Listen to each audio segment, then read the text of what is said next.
अपने आज के लेक्चर में हम बात करेंगे about fundamental particles of an atom.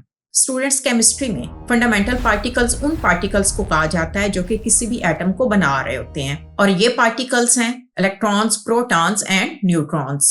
अब इन तीनों फंडामेंटल पार्टिकल्स की एटम में पोजीशन क्या है? सबसे पहले अगर हम बात करें तो वो है इलेक्ट्रॉन्स, जो कि नेगेटिवली चार्ज पार्टिकल्स हैं और ये न्यूक्लियस के बाहर डिफरेंट शेल्स में प्रेजेंट होते हैं। इसके बाद है प्रोटॉन्स, जिन पे पॉजिटिव चार्ज है और ये एटम के न्यूक्लियस में प्रेजेंट होते हैं। और थर्ड फंडामेंटल पार्टिकल है न्यूट्रॉन, जो कि एटम के न्यूक्लियस में ही प्रेजेंट होता है, लेकिन ये एक न्यूट्रल पार्टिकल है। और स्टूडेंट्स, अपने आज के लेक्चर में हम स्टडी करेंगे about the effect of electric field on these fundamental particles. Students, particle की नेचर को अंडरस्टैंड करने के लिए इलेक्ट्रिक फील्ड का रोल बहुत ज्यादा इंपॉर्टेंट है। इस स्टडी में इलेक्ट्रिक फील्ड अप्लाई करके डिफरेंट पार्टिकल्स को उसमें से पास करवाया जाता है और इस तरह उनके बिहेवियर को डिटेल से स्टडी किया जाता है। यहाँ पे क्योंकि हम फंडामेंटल पार्टिकल्स की बात कर रहे हैं, तो इलेक्ट्रिक फील्ड में इन पार्टिकल्स का बिहेवियर टू मेन फैक्टर्स पे डिपेंड करता है, उनके मास पे और उनके चार्ज पे। अब सबसे पहले अगर हम न्यूट्रॉन के बिहेवियर को डिस्कस करें, तो क्योंकि न्यूट्रॉन्स न्यूट्रल पार्टिकल हैं, इसी वजह से वो इलेक्ट्रिक फील्ड के नेगेटिव या पॉजिटिव किसी भी प्लेट की तरफ बेंड नहीं होंगे and they remains undeflected and these travel in a straight line which is perpendicular to the direction of the electric field. अब प्रोटॉन्स का बिहेवियर कैसा होगा इस इलेक्ट्रिक फील्ड में? प्रोटॉन्स पे क्योंकि पॉजिटिव चार्ज है, इसी वजह से वो इलेक्ट्रिक फील्ड में नेगेटिव प्लेट की तरफ अट्रैक्ट होंगे and these are deflected towards the negative plate. और इसी तरह इलेक्ट्रॉन्स, जिन पे नेगेटिव चार्ज है, these are deflected towards the positive plate of the electric field. लेकिन इनकी डिफ्लेक्शन प्रोटॉन्स के कंपैरिजन में बहुत ज्यादा होगी because these are 1836 times lighter than that of protons. Students, अगर हम इलेक्ट्रिक फील्ड में इलेक्ट्रॉन की डिफ्लेक्शन को स्टडी करें तो ये उसके चार्ज और उसके मास पे डिपेंड कर रही है और इनकी डेविएशन को हम टू वे से मेजर कर सकते हैं। सबसे पहले तो अगर हम देखते हैं कि उनका एंगल ऑफ डिफ्लेक्शन क्या है, कि वो कितने एंगल से अपने पाथवे को चेंज कर रहे हैं, that is directly proportional to their charge to mass ratio. अब क्योंकि इलेक्ट्रॉन का मास प्रोटॉन के कंपैरिजन में बहुत ज्यादा कम है, लेकिन जाहिर है चार्ज का मैग्नीट्यूड तो सेम ही है, इसी वजह से इसकी चार्ज टू मास रेशो बहुत ज्यादा हाई है अगर हम इसका प्रोटॉन के साथ कंपैरिजन कर रहे हैं तो। और इस हाई रेशो की वजह से ये इलेक्ट्रिक फील्ड की तरफ बहुत ज्यादा रिस्पॉन्सिव होंगे, या आप कह सकते हैं कि इलेक्ट्रिक फील्ड इनको बहुत ज्यादा इफेक्ट करेगा।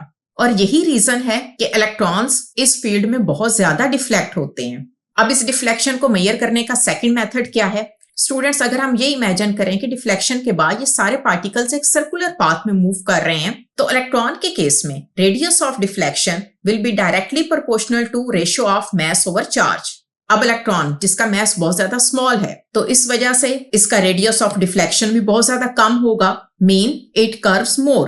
यहाँ पे स्टूडेंट्स, आपने एक बात नोटिस की होगी कि वो फैक्टर जो कि रेडियस ऑफ डिफ्लेक्शन को इफेक्ट कर रहे हैं, these are totally opposite are reciprocal to those factor which affect the angle of deflection.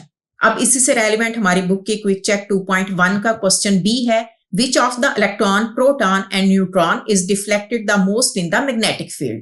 Students, electric field की तरह ही मैग्नेटिक फील्ड को भी हम पार्टिकल्स के बिहेवियर को स्टडी करने के लिए यूज करते हैं, और मैग्नेटिक फील्ड में भी सबसे ज्यादा जो पार्टिकल डिफ्लेक्ट होता है दैट इज इलेक्ट्रॉन। और रीजन यहाँ पे भी सेम यही है, क्योंकि इसका मास बहुत ज्यादा स्मॉल है and it has the high charge to mass ratio.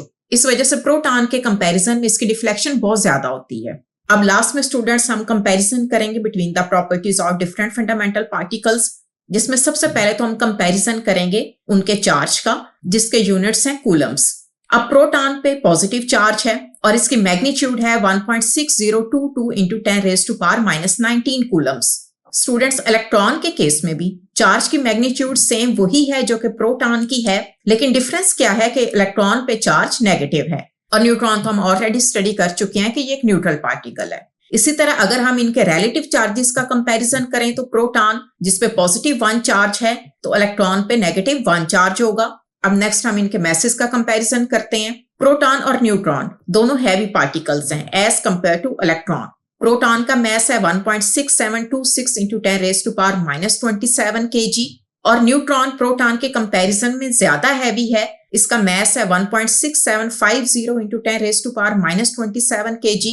और इलेक्ट्रॉन जिसका मास बहुत ज्यादा स्मॉल है, जिसकी मैग्नीट्यूड है 9.1095 इंटू 10⁻⁻31 kg।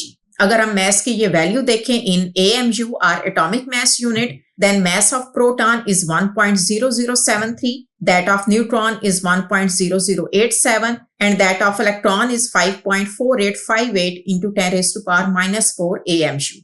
स्टूडेंट्स अब लास्ट में डिस्कस करेंगे कि इस टॉपिक से किस तरह के एमसीक्यूज एग्जाम में आ सकते हैं। ये एमसीक्यूज ज्यादा नॉलेज बेस्ड ही होंगे। For example, first one MCQ is that mass of proton is and different options are given, और जिसमें करेक्ट ऑप्शन हम ऑलरेडी स्टडी कर चुके हैं, that mass of proton is equal to 1.0073 AMU। इसी तरह स्टूडेंट्स इस टॉपिक से रेलिवेंट इस तरह का एमसीक्यू भी दिया जा सकता है, that mass of an electron is approximately how many times smaller than the mass of a proton, जिसमें 4 different options दी जा सकती हैं, and correct answer is that mass of an electron is 1836 times smaller than the mass of a proton।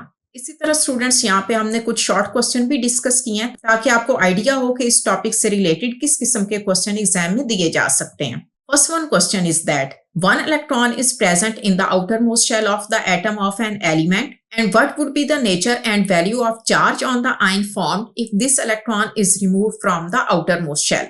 Is it possible for the atom of an element to have one electron, one proton and no neutron? If so, name that element. इसी तरह students आपको question दिया जा सकता है that what information do you get from the figure about the atomic number and mass number of the atoms X, Y and Z? Give your answer। इस तरह students कोई भी एटॉमिक स्पीशी आपको दी जा सकती है जिनके एटॉमिक नंबर और मास नंबर आपको राइट करने होंगे।